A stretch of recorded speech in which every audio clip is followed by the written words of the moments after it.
Hallelujah. परमेश्वर ने आज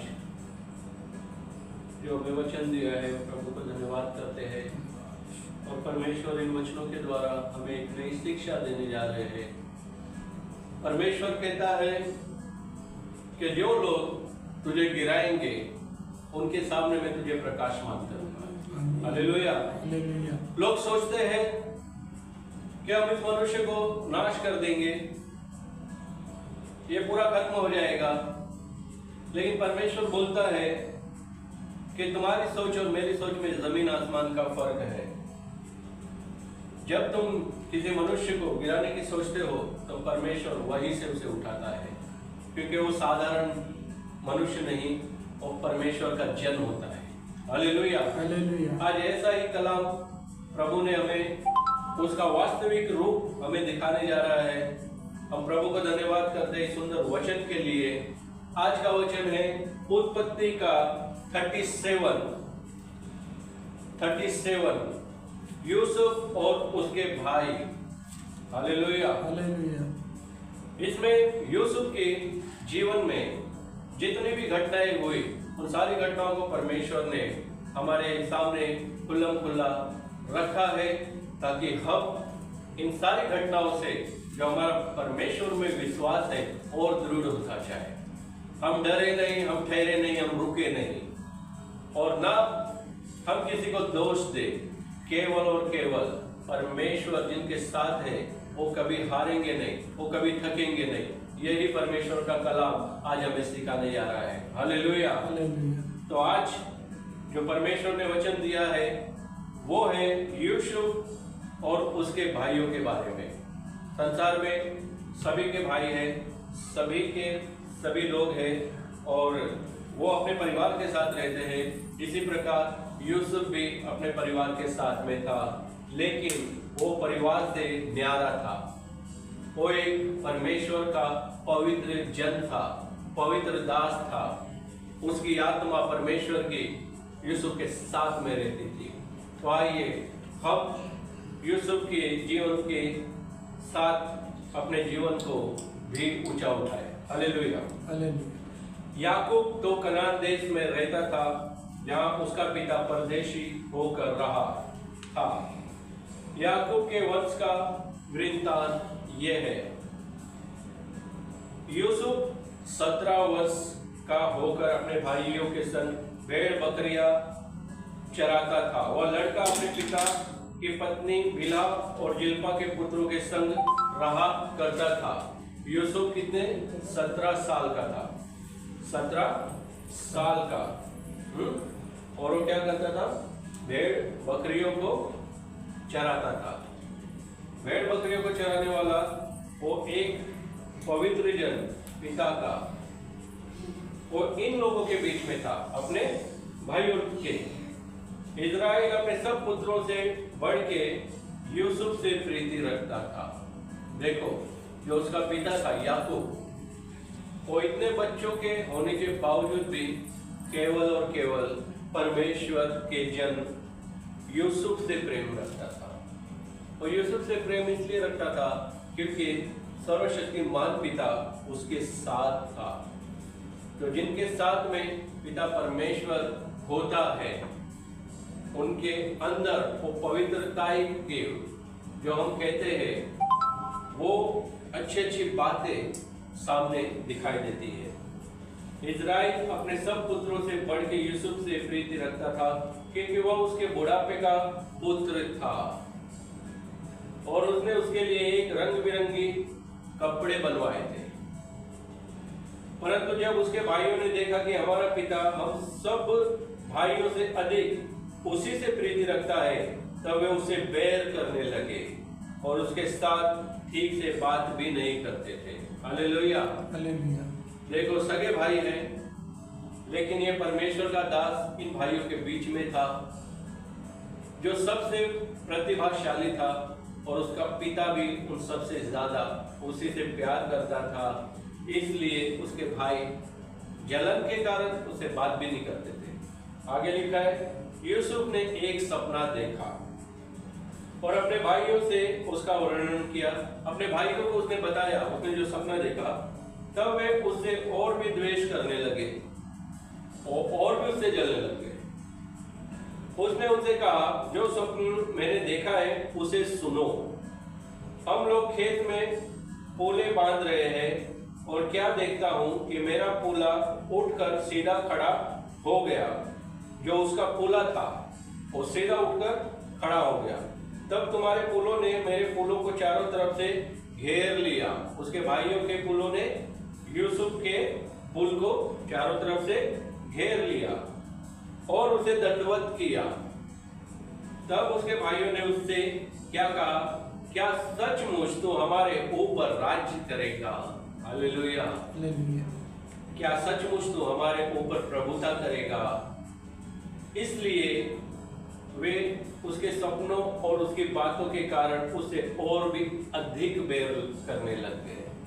देखो, पहले पिता प्रेम करता है, ये जलन, फिर स्वप्न उसे दिखाई दिया, फिर उसने सपने में भी ऐसी बात बताई और जलन। फिर उसने एक और सपना देखा और अपने भाइयों से उसका भी वर्णन किया। सुनो, मैंने एक और सपना देखा। एक सपने से वो लोग चिढ़ चुके ऑलरेडी, अब ये दूसरा सपना भी उन्हें बता रहा है। अब इसे नहीं पता कि ये इससे चिढ़ रहे हैं, ये इससे बैर कर रहे हैं, क्योंकि ये सीधा मनुष्य था, पवित्र आत्मा से भरा हुआ मनुष्य था। ये अपने अंदर की बात अपने भाइयों से छुपाता नहीं था। तो इसने क्या देखा, मैंने एक और सपना देखा कि सूर्य और चंद्रमा और 11 तारे मुझे दंडवत कर रहे हैं। इस स्वप्न का उसने अपने पिता और भाइयों से वर्णन किया। तब उसके पिता ने उसको डांट कर कहा, ये कैसा सपना है जो तूने देखा है? क्या सचमुच मैं और तेरी माता और तेरे भाई सब जाकर तेरे आगे भूमि पर गिर के दंडवत करेंगे? उसके भाई उससे डाह करते थे और उसके पिता ने उसके उस वचन को याद रखा। हालेलुया। अब ये बहुत गहरी बात परमेश्वर ने इसके जीवन में प्रकट की थी जब ये 17 वर्ष का था। तो परमेश्वर ने ये बात प्रकट की थी कि 11 तारे और सूर्य और चंद्रमा 11 तारे मुझे दंडवत करेंगे। ऐसे यूसुफ ने स्वप्न में देखा और अपने भाई और अपने पिता को बताया। लेकिन इन लोगों ने बोला, ऐसे कैसे हो सकता है? लेकिन उसका जो पिता था उसने इस बात को याद रखा कि इसने मुझे ये कहा था। हालेलुया। उसके भाई अपने पिता की भेड़ बकरियों को चराने के लिए शकेम को गए। शकेम एक जगह का नाम है, वहां पे वो भेड़ बकरियों को लेके गए। अब देखना आगे क्या होता है। तब इजराइल ने यूसुफ से कहा, याकूब ने यूसुफ से कहा, तेरे भाई शकेम ही में भेड़ बकरी चरा रहे होंगे, इसलिए जा, मैं तुझे उनके पास भेजता हूँ। वो याकूब ने यूसुफ को उनके भाइयों के पास जाने को कहा और वो चला गया, इसलिए जा, मैं तुझे उनके पास भेजता हूँ। हालेलुया। तो इस प्रकार यूसुफ के जीवन में उसके भाइयों के कर्मों के कारण उसे गड्ढे में डाला गया। जो उससे बैर रखने लग गए थे, उसके भाइयों ने उन्हें गड्ढे में डाला, लेकिन जब वो गड्ढे में था तभी भी परमेश्वर उसके साथ था और परमेश्वर ने ऐसे मार्गों को निकाला, ऐसे उसके मददगार रूबेन को भेजा। उसने कहा कि इसे मार के कुछ हमें फायदा नहीं है, हम इसे बेच देते हैं। तो पोतीफर राजा के पास उसे बेच दिया गया और उसके बाद में यूसुफ एक बड़ा ही बुद्धिमान मनुष्य बन गया और सारी की सारी बातों में वो बड़े ऊंचे स्तर पर जाता रहा। उसने जो उसके जीवन में जो बढ़ोतरी हो रही थी, एक बार फिर उसके जीवन में एक बड़ी परीक्षा शैतान ने डाली। जो पोतीफर की पत्नी थी वो उसकी ओर आकर्षित हो गई और उसके साथ में संबंध बनाने की उसने बातें की, लेकिन यूसुफ अपने जीवन को और पवित्रताई को बचाते हुए वहां से भाग निकला। हालेलुया। वहां से भाग निकला, फिर उसके ऊपर झूठे आरोप लगाए गए, फिर भी वो अपने जो जीवन है उसने अपने जीवन को पवित्रताई से डगमगाने नहीं दिया और उसे 2 वर्ष तक कारावास में रखा गया। और उस कारावास के अंदर भी जो 2 याजक माफ कीजिए, जो 2 सेवक बंद थे, जिसे कुछ गलत कार्य करते हुए पकड़ा गया था, उसके बावजूद भी उन लोगों ने जो सपने देखे, उन सपनों का अर्थ भी यूसुफ ने बताया कि एक खाना खिलाने वाला था और एक पानी पिलाने वाला था। तो जो पानी पिलाने वाला था उसे कहा गया कि तू राजा को फिर से वो कटोरा देगा और तुझे उसी वापस से जो कार्य तू कर रहा था उस कार्य पे वापस से तुझे रखा जाएगा। लेकिन जो दूसरा था खाना खिलाने वाला, उसके बारे में कहा कि तुझे टांग दिया जाएगा, तो उसे मार दिया गया। और जो पानी पिलाने वाला था उसे उसके कार्य के लिए वापस से राजा ने फिर से खड़ा किया। हालेलुया। तो उसके बाद में जब राजा ने सपना देखा, अब राजा यहाँ पर सपना देख रहा है। हालेलुया। और राजा ढूंढ रहा है कि मेरा सपना कौन सच्चाई से बता सकता है। हालेलुया। तो उस सपने को बताने के लिए भी कोई भी ज्योतिष, कोई भी विद्वान उसे नहीं मिला। हालेलुया। उसके बाद जब यूसुफ को बुलाया गया और ये बात पानी पिलाने वाले ने ही उस राजा को कही कि प्रभु, जब आपने मुझे फिर से कारावास से निकाला था, उन सपनों का अर्थ मुझे उस नौजवान लड़के ने बताया था जिसका नाम यूसुफ है। तो यूसुफ ने उसे बचाया था और ये बात वो भूल गया था। लेकिन उसके बाद में उस राजा को उसने ये जता दिया कि यूसुफ नाम का जो कैदी आपने बंद किया हुआ है, उसी ने मुझे इन सपनों का अर्थ भी बताया था। तो फिर से राजा फिरौन ने यूसुफ को वापस से अपने भवन में बुला लिया। तो उसने सारे सपनों का अर्थ बताया और सपने में बताया कि यहाँ पर अकाल गिरने वाला है 7 वर्ष के बाद में। तो 7 वर्ष के बाद में अच्छी तरह से सब कुछ बीता और वहां पर अकाल गिर गया। उसके बाद उस अकाल गिरने के कारण उसके भाइयों ने, जितनों ने उसे गड्ढे में डाला था, उसी यूसुफ के पास आए कि उन्हें वो अनाज दे। लेकिन वो यूसुफ को पहचान नहीं पा रहे थे, क्योंकि ये काफी समय के बाद में उससे मिल रहे थे और उन लोगों को लगा कि हमने तो इसे मार दिया है। लेकिन जब वो उसे मिलने आए तब वो एक राजा बन चुका था। जो फिरौन राजा है, उसने अपनी बेटी के साथ में उसका विवाह किया था और वो 2 बच्चों का पिता बन चुका था। तो उसके बाद में जब अकाल पड़ा तो अनाज मांगने के लिए उसके भाई उसके सामने गए और उसने उन भाइयों को सभी को पहचान लिया, लेकिन वो उसे पहचान नहीं पाए। तो ऐसे ही यूसुफ ने अपनी बुद्धि से उन्हें कहा कि तुम यहाँ पे जासूसी करने आए हो, यदि तुम जासूसी करने नहीं आए हो तो तुम में से जो एक छोटा है वो मेरे पास रहेगा और बाकी तुम लोग अनाज लेके अपने देश को लौट जा सकते हो। तो वो लोग वहां पे गए और फिर से वापस से आए और उन्हें काफी सामान दिया गया और उसमें एक सोने का बर्तन डाल दिया गया। और वो बर्तन, यूसुफ ने कहा कि यहाँ से एक बर्तन चोरी हो गया है और जिसके भी बोरे के अंदर वो हो, तुम उसे पकड़ के लेके आना। और उसने उस बोरे में रखा था जो सबसे उनमें छोटा था, जो उनसे प्रेम करता था, उसे पता था। तो उसी प्रकार से बिन्यामीन को पकड़ के लेके गए और साथ में सारे भाई चले गए और उसने कहा कि देखो, इसके बोरे में सोने का बर्तन मुझे मिल गया है, तो मैं इसे यहाँ पे रखूंगा। इस प्रकार बहुत समय बीत गया। उसके बाद में उसके भाई बड़े लज्जित हुए, लेकिन फिर भी परमेश्वर का दास उन्हें ये देखता था और सोचता था कि मैं इन्हें कैसे बताऊं कि मैं इनका भाई हूं। लेकिन समय बीतता गया और समय के अनुसार जब यूसुफ बर्दाश्त नहीं कर पाया, वो एक कोने में जाके रो रहा था और यूसुफ ने अपने पिता के बारे में पूछा, क्या तुम्हारा पिता अब भी जीवित है? तो उसने कहा, हाँ हमारा पिता अब भी जीवित है। तो उसने अपने सारे मन की बातें बता दी कि मैं वही तुम्हारा भाई हूँ जिसे तुम लोगों ने गड्ढे में डाल दिया था और मैं मेरे पिता से मिलना चाहता हूँ।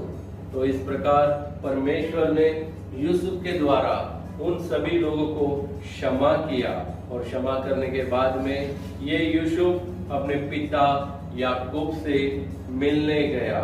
उसके बाद में वचन कहता है, अपने पिता को मिट्टी देकर यूसुफ अपने भाइयों और उन सब समेत जो उसके पिता को मिट्टी देने के लिए उसके संग गए थे मिस्र लौट आया।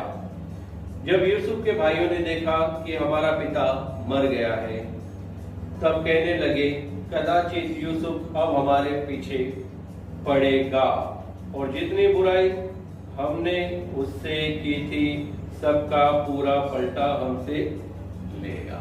अब ये लोग डर गए क्योंकि पिता मर चुका है और अब यूसुफ राजा है। तो अब ये लोग बोल रहे हैं, हमने इसके साथ में जितनी बुराई की, अब ये सबका एक एक का बदला हमसे लेगा।